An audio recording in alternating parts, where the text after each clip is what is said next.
une nouvelle preview et c'est celle des Washington Mystics. Washington Mystics, elles ont terminé à la 8e place, donc une qualification in extremis pour les playoffs avec un bilan de 9 victoires et 13 défaites. Et une élimination au premier tour avec le shot au buzzer de Shea Peddy et donc une élimination face au Mercury, vous l'aurez compris. Alors deux noms qui ont peut-être tiré leur épingle du jeu. Le premier c'est Maisha Ainsalen qui finit dans la All-W NBA Second Team et qui est la MIP de Flo. Et l'autre joueuse c'est Ariel Atkins qui a été élue dans la All-Defensive Second Team. Alors au niveau de mouvement d'intersaison, que s'est-il passé Flo dans ton équipe ? Il y a d'abord eu quelques départs quand même assez importants, entre autres Aerial Powers qui part du côté de Minnesota, Tiana Hawkins du côté d'Atlanta, donc je pense que c'est des joueuses qui avaient une certaine importance et qui vont faire du bien à ces équipes. Et alors on a la retraite qui a un peu surpris beaucoup de gens, je pense, de Jackie, je sais pas si on dit Gemelos ou Gemelos, je sais pas comment vous le dites. Je dirais G, mais... Enfin voilà, Jackie. Qui a déjà retrouvé une place dans le front office du Liberty, si je ne me trompe pas. Tout à fait. Et alors, Latoya Sanders, qui, à mon avis, la retraite était dans l'air et permet en tout cas de résoudre des problèmes de salaire dans l'équipe, mais elle reste du côté, elle est passée du coup associated coach. Et dans les arrivées, rien d'énorme de foufou. Teresa Plaisance, Erika McCall, Shavonte Zelos, des joueuses d'expérience qui vont pouvoir rajouter à la rotation. La grosse arrivée, ça aurait dû être Alicia Clark, qui était vraiment le gros coup de l'intersaison, qui malheureusement est blessé et ne jouera pas, donc ça c'est un peu la tuile. Sinon c'est des retours, majoritairement, les retours des joueuses qui n'ont pas joué l'année passée, donc Natasha Cloud, Tina Charles et bien sûr Elena Deldon, et ça vaut toutes les intersaisons du monde. Alors Liv, qui va-t-on retrouver sur le terrain ? Alors au niveau du backcourt, sur les postes 1-2, on va tout d'abord retrouver Leilani Mitchell et Tasha Cloud. Ensuite, en poste 3, étant donné qu'on imagine qu'Elena Deledon sera plutôt en poste 4 du fait de l'absence d'Emma Messman, on va sans doute retrouver Ariel Atkins. Et puis, pour compléter ce beau 5 majeur, Tina Charles qui sera avec Elena Deledon dans la raquette pour sa première année sous les couleurs des Mystics.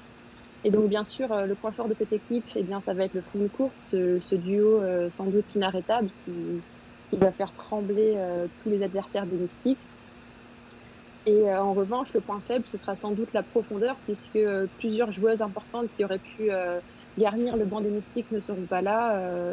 Emma Messman sans doute, et puis aussi Alicia Clark, qui, on l'aurait peut-être pensé dans le 5, mais bon, elle aurait quand même apporté quelque chose dans la rotation.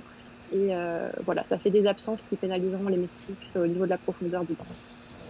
Alors, le focus, on va évidemment le faire sur celle sans doute qu'on attend le plus, le retour attendu le plus, c'est celui d'Elena Deledon, Shai. Mais oui, tout à fait. En fait, je devrais être extatique parce que c'est une des joueuses que j'aime le plus voir jouer, c'est une de mes joueuses préférées de tous les temps. Mais le fait d'apprendre qu'elle n'était pas complètement rétablie, qu'elle aurait peut-être une limite de temps de jeu, qu'elle raterait peut-être quelques matchs au début, ça m'a un peu refroidi et j'ai très peur de pas la retrouver immédiatement et même peut-être tout court à son meilleur niveau un jour. Après, sur le côté positif, voilà, après un an sans elle, c'est beaucoup trop pour ceux qui aiment Elena Deledon. Faut pas oublier, c'est une MVP, c'est une des joueuses les plus indéfendables qu'on ait en WNBA avec Brianna Stewart dans un registre un peu similaire parfois. C'est une superstar et ça va changer du tout au tout pour les Mystics par rapport à la saison dernière parce que Flo, c'est le premier à pouvoir en parler, mais voilà, sans Elena Deledon, c'est plus du tout la même équipe et voilà, là moi j'ai qu'une hâte, c'est de la voir en forme et prête à montrer que l'année où elles ont été championnes, c'est pas parce que juste il y avait d'autres équipes qui étaient amoindries et que Elena Deledon c'est bien une MVP si ce n'est la MVP de la ligue. Alors montre-nous si ce sont des paroles ou si c'est la vérité. Où places-tu les Mystics cette saison dans ton pronostic ? Je les ai placés 4e parce qu'elles ne seront pas au complet tout de suite, parce qu'elles avaient à la base construit l'équipe. Enfin, Mike Thibault avait envisagé l'équipe avec Alicia Clark dedans, je pense quand même, avec un rôle prépondérant défensivement. Il y a l'adaptation de Tina Charles qui n'a pas joué qui a pas joué la saison dernière. Le retour d'Elena Deledon progressif. Donc je pense que ça va mettre peut-être un petit peu de temps à se mettre en place. Mais je les vois au bout d'un moment finir par carburer et il y a trop de talent pour que ça descende plus bas que la 4e place, selon moi. Et toi, Liv, où as-tu placé les Mystics dans ton pronostic? Je les ai mis en 5e place. Je pense que c'est une équipe qui sera bien plus haut une fois que Kema sera là, je veux dire dans les années suivantes, une fois que Kalisha Clark aura pu intégrer l'effectif. Mais en attendant, je les mets à cette 5e place. Voilà, peut-être pour ses absences et aussi les incertitudes du côté du public. Flo, on sait que c'est parfois les parents qui sont les plus sévères avec leurs enfants. Où as-tu positionné tes Mystics? Alors, en début d'intersaison, avec l'arrivée d'Alisha Clark, quand je pensais que le groupe allait être au complet, qu'Elena Deldon était au top, je nous voyais vraiment dans les purs favoris. Alors, j'ai toujours du mal de nous mettre vraiment en premier et de bomber le torse. Par contre, là, l'absence d'Alisha Clark, les soucis de santé d'Elena, du coup, je nous ai mis un peu derrière un trio de tête que je trouve qui se détache. Et je nous ai donc mis 4e. Et avec une crainte que si les soucis d'Elena Deldon se résolvent pas, ça puisse même slider un peu vers le bas. Par contre, si l'effectif tient le coup et qu'Elena revient à son meilleur niveau, même un moyen de faire quelque chose derrière en play-off, surtout si Emma revient, elle n'a toujours pas exclu le fait de revenir dans l'équipe. Donc on verra après les JO ce qui peut se passer, mais 4e de la régulière. Écoute, je te rejoins aussi puisque j'ai également opté pour la 4e place pour les mêmes raisons. Moi, Emma Messman a même bien tenu à signaler qu'elle n'avait pas encore pris de décision, alors qu'elle aurait très bien pu profiter. Donc je pense réellement que c'est quelque chose qui est plausible, tout en n'étant pas sûr. Mais voilà, un peu tu parlais, on a déjà parlé dans d'autres previews de Big Three, mais on va pas se cacher. Emma, Tina Charles et Edidi, c'est très sympathique aussi. Maintenant, voilà, je pense aussi qu'il y a un risque de Connecticut Sun de l'année passée, à savoir un diesel. Il faut remettre un petit peu tout le monde en route. Et ça peut prendre du temps, ce qui fait que je vois bien la montée en puissance et donc une moyenne pondérée nous ferait une 4e place. Alors, on va maintenant avoir l'occasion d'échanger avec Mystics BE, je ne connais pas très bien. Un compte fan assez sympathique. Il va enlever son pull Swiss, il va mettre son t-shirt des Mystics. Évidemment, hors caméra, il y a des enfants. Et on va avoir l'occasion de poser un peu plus de questions à notre ami Flo. À tout de suite.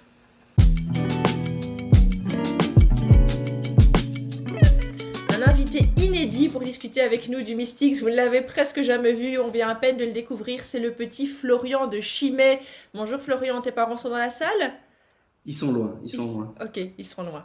Alors, Flo, donc tu tiens le compte Mystics BE.be, comme on le souhaite. Ah, BE, d'accord. BE.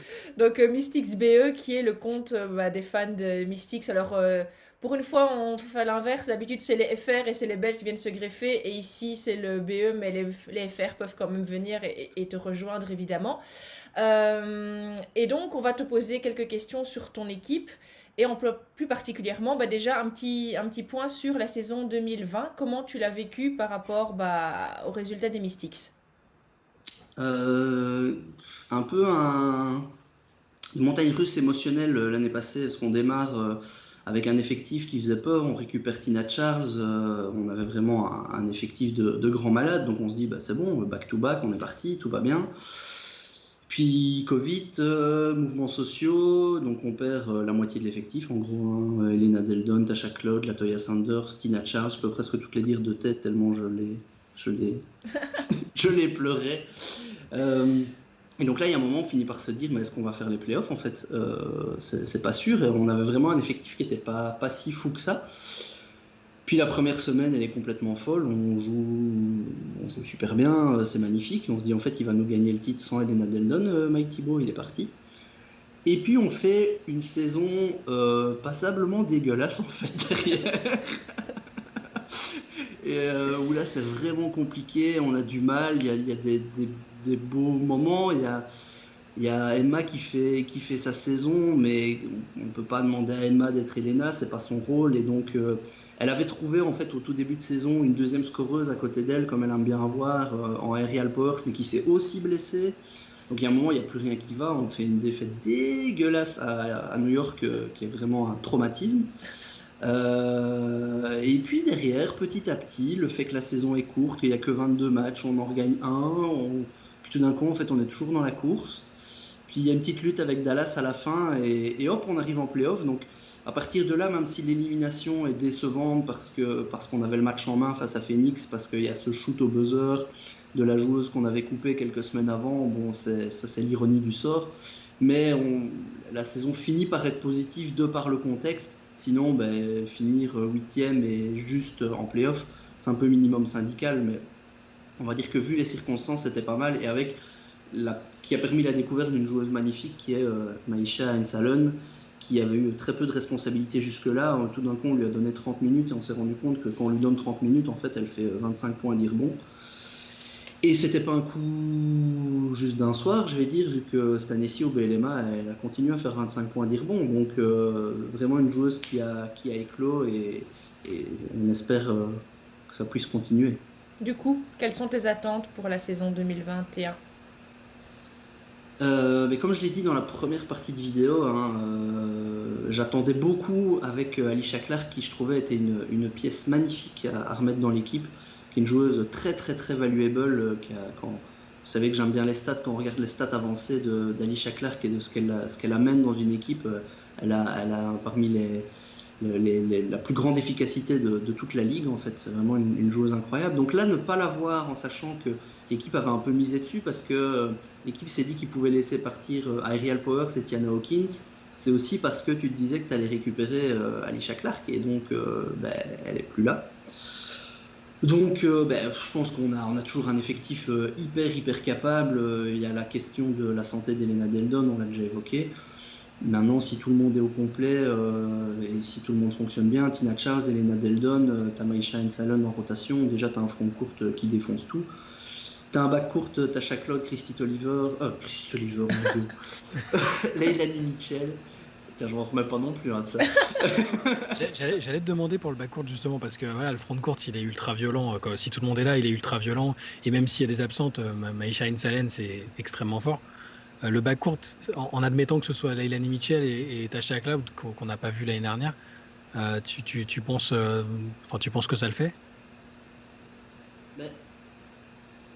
En fait, moi, le backcourt que j'aurais adoré, c'est Leilani Mitchell avec Ariel Atkins et avoir Alysha Clark au poste 3. Ou éventuellement, si Emma est là, Elena au poste 3, Emma en 4, enfin un truc comme ça. Maintenant, sans Alysha Clark, ton poste 3, il est quand même bien déplumé. Tu as Erika McCall qui est là, qui est une joueuse intéressante, qui va faire le taf. Maintenant, est-ce qu'elle peut être titulaire?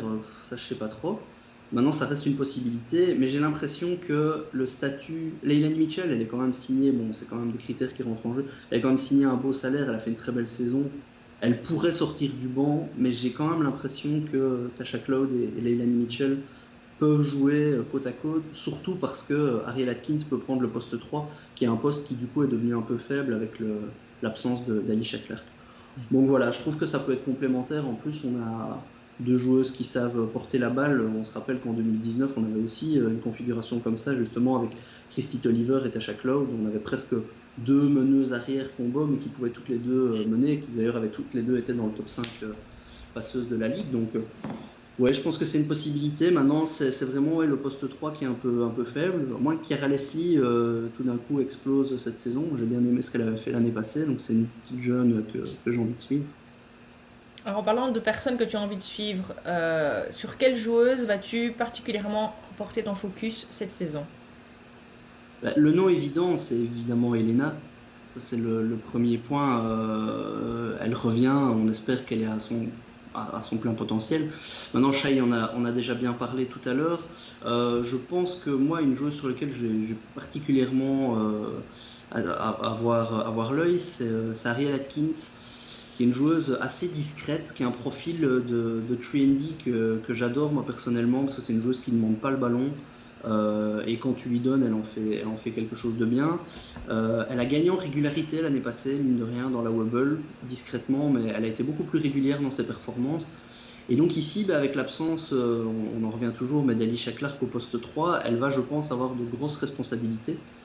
Et donc j'attends de voir un peu ce qu'elle va donner. Là, elle est en année 4, du coup, je pense. Elle commence petit à petit à rentrer dans son prime. Ça fait plusieurs fois qu'elle fait partie des camps d'entraînement de Team USA et tout ça. Elle commence à faire partie du groupe élargi de Team USA. Donc c'est une joueuse assez intéressante et comme je disais, discrète, qui se met bien dans le collectif, mais que moi j'aime beaucoup. Liv, tu as peut-être une question à poser à notre petite invitée du jour? Oui, sur notre nouvelle française, Maïfa Salem, juste parce qu'elle est venue un petit peu en France, est-ce que tu penses qu'elle va faire la même saison que l'année dernière? Ou, je sais pas, est-ce qu'elle va encore gagner en puissance ou revenir à son niveau d'avant? Qu'est-ce que tu imagines? Mais moi je pense que le niveau, elle l'a obtenu et on a bien vu en France qu'elle a continué à l'avoir. Maintenant, la même saison, non, parce qu'elle va d'office avoir moins de responsabilités. Je la vois mal être titularisée, à moins que Mike Thibault justement l'utilise en poste 4 en décalant Elena au 3 pour pallier à ça. Ça reste une possibilité aussi, mais alors il n'y a plus trop de bancs.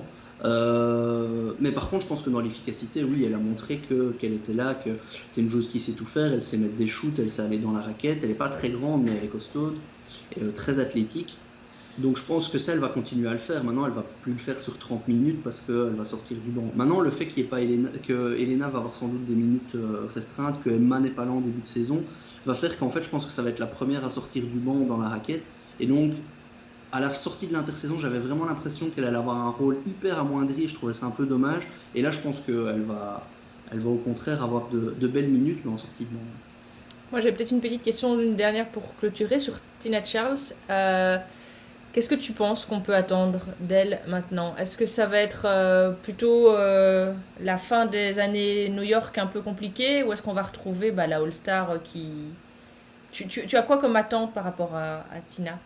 Je sais pas trop à quoi m'attendre, donc je sais pas si j'ai vraiment des attentes, parce que j'attends de voir ce qu'elle va donner. Maintenant, je pense qu'on va ni voir euh, les stats qu'elle faisait sur son début à New York, parce que dans l'effectif ici, tu vas avoir beaucoup d'autres responsabilités à côté. Euh, En tout cas, j'espère qu'on va pas lui donner un rôle offensif énorme comme elle a eu à New York, où elle se retrouve à croquer et où c'est pas spécialement son jeu. J'espère qu'elle va avoir un rôle important en défense parce qu'on en aura besoin. Ça n'a pas toujours été son jeu non plus. Maintenant, à New York, elle n'avait pas le choix, elle était hyper seule. Donc je pense qu'ici, d'arriver dans un rôle où elle va plus être en deuxième option, ça va peut-être la libérer aussi. Peut-être plus, justement, le fait qu'elle ait moins de responsabilités, plus se mettre au service du collectif. Maintenant, il ne faut pas oublier qu'elle retrouve le coach qui l'a drafté, si je ne me trompe pas, quand elle était à Connecticut, il la connaît bien. C'est sous ses ordres qu'elle a été MVP. Je pense pas qu'elle a encore en elle de quoi être MVP, mais ils se connaissent bien, il sait comment la faire jouer, et donc je pense qu'elle va revivre, qu'elle va retrouver des couleurs et peut-être un goût de jouer qu'elle avait perdu sur la fin dans le marasme new-yorkais. Eh ben, merci beaucoup Flo d'avoir fait une petite rallonge pour nous et pour avoir parlé de tes Mystics. On se retrouve demain pour une nouvelle preview. Bonne soirée, bonne journée, à bientôt, salut, au revoir.